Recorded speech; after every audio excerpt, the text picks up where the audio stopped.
as we get up with you on this Championship Monday starting right now. Back and better than ever and ready to go after an incredible football weekend, and then there were two.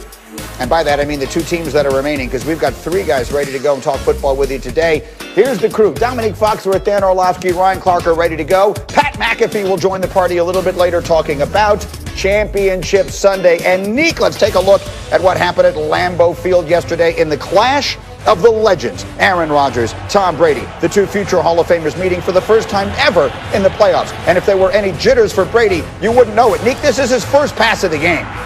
You can't blitz the GOAT. He knew exactly where to go. He found that matchup and executed. And found Mike Evans on that. And then if it looks familiar, it's because basically the same play leads to a touchdown at the end of the drive, 27 yards. And so now it's 7-0 Tampa Bay. But Rodgers would answer early second. Marquez Valdez-Scantling. Oh, it's a strike, Dominique. Oh, yeah, he won off the line, and, of course, Rodgers isn't going to miss that throw. He nails it. It's a perfect touchdown. Tied at 7, we are next. Bucs drive, 3rd and 9. This one Brady just throws up there. And how about the play that Chris Godwin makes on the ball? YOLO! Thank you. That was a prayer, and Chris Godwin answered it. Godwin has had some drops issues in this postseason, but hangs on to that one for a 52-yard grab, and that sets up this. Leonard Fournette finishing it off with a spectacular spin move and the touchdown, Dominique. Oh, man, playoff Lenny is alive and well. That's a fantastic run. That certainly showed how tough he was. Looked like LSU. Bucs up 14-7. Now, here's the sequence right at the end of the half that really changes the whole game. Rodgers intercepted by Sean Murphy bunting, sets up ultimately this. With 8 seconds left in the half, how in the world does this happen, Neek? You got one job. You guys going to make me watch this over and over again today, aren't you? We're going to get deeply into that play, because how in the world that play scores in a touchdown is remarkable. And then right off the beginning of the third quarter, off a turnover, Brady punches it into Cameron Brate, and it's 28-10 Tampa. So Rodgers is fighting his way back, and that he does. Here he finds Robert Tonyan in the end zone for a touchdown. So 28-17, the following drive for Tampa. Here's where the Brady mistake started, Dominique. What is this throw?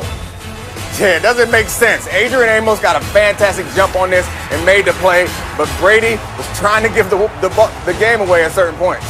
So Rodgers now looking to take advantage, because Brady makes the big mistake, and Rodgers does, finding Devontae Adams for the quick touchdown. So down 5, they go for the 2. Bookmark this moment as Equanimous St. Brown on a ball that is tipped cannot hang on, even though it hits him right in the hand. So it's a 5-point game. Bucs get a field goal. Now it's an 8-point game. And so it's Rodgers in the gun, and he's got hot here as he finds Marquez Valdez-Scantling for 29 yards. They're in Bucs territory. Then here's a huge play.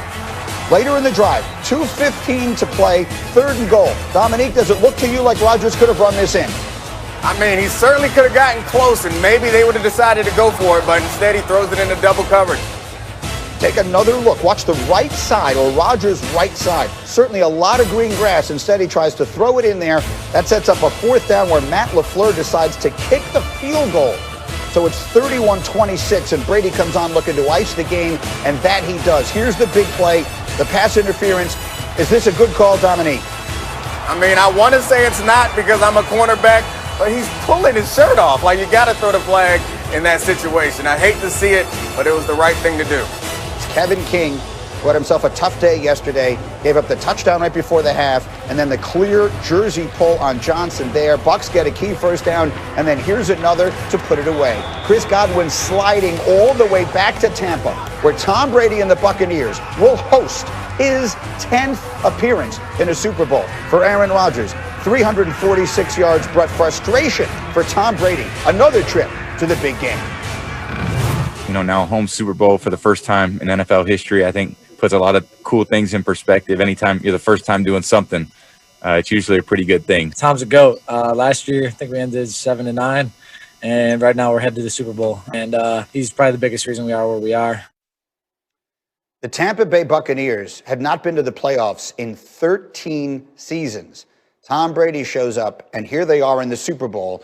Dan Orlovsky, how in the world do we, I think Dan may be frozen. Dan, do I have you? If I have you, Dan, how do we, he's frozen. Okay, no, he's good. Okay, Dan Orlovsky, how do we put into words, if indeed I have you, how do we put into words the story that Tom Brady is writing here? Yeah, for a guy that has the biggest and longest list of incredible accomplishments, Greeny, this one tops it. Yesterday's game for Tom Brady reminded me, going back to March, of why he chose Tampa.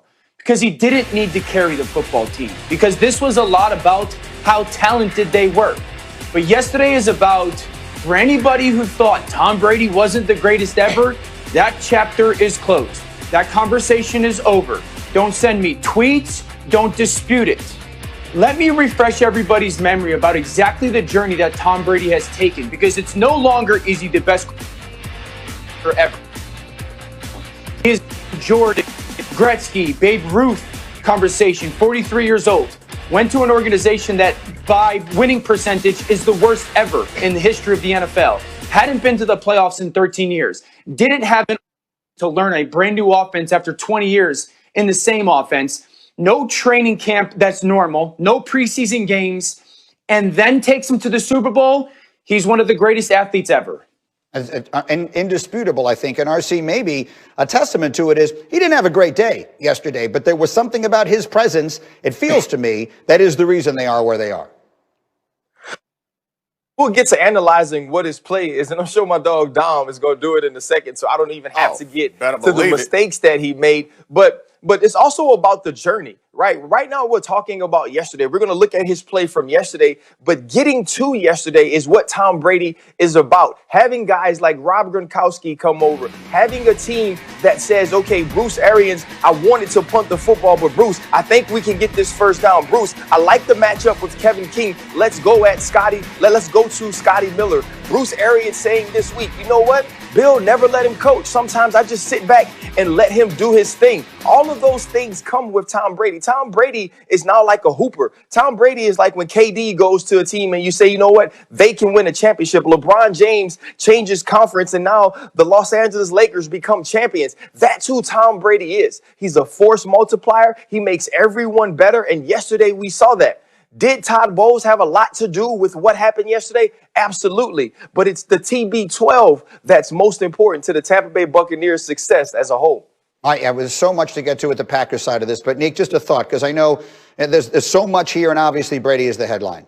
I mean, Tom Brady did a great job rushing the passer yesterday and covering guys. He called a great game on the defensive side of the ball. It was fantastic. I'm here for all the Tom Brady hagiography that we can indulge in. But let's be real. Yesterday, he was spotty, just like Dan's internet connection. He was good in moments and bad in others. So, like, we can celebrate him. We can celebrate him. But let's not pretend like the reason why they won yesterday was because of Tom Brady, because he was trying to give the game away with those second-half turnovers. There were some moments yesterday where you wondered, all he needs to do is manage it the rest of the way, and he didn't manage it that well. That said, the Buccaneers are on their way to the Super Bowl, which means that Aaron Rodgers is not. And his coach, Matt LaFleur, had a lot of explanations to offer afterwards, particularly about kicking that field goal at the very end of the game. Here's what he said. We essentially had 4 timeouts with the 2-minute warning. And, you know, we knew we needed to get a stop. And I thought we were going to have a stop there at the end, but, you know, we got called for the PI. And it didn't work out. Well, I didn't have a decision on that one.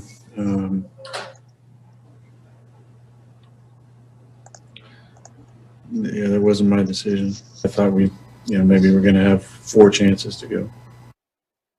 So you can feel the frustration from Aaron Rodgers, and it is understandable. Ryan Clark, let's just start with that decision to kick the field goal on the 4th down where they did. What do you think? You lost the game. You played scared. You had the best player in football, at least this year, and you didn't give him an opportunity to win the game. Listen, if you're in a rap battle and you're a D12, you're not going to send Bizarre out for the biggest rap battle. You're going to send out Eminem.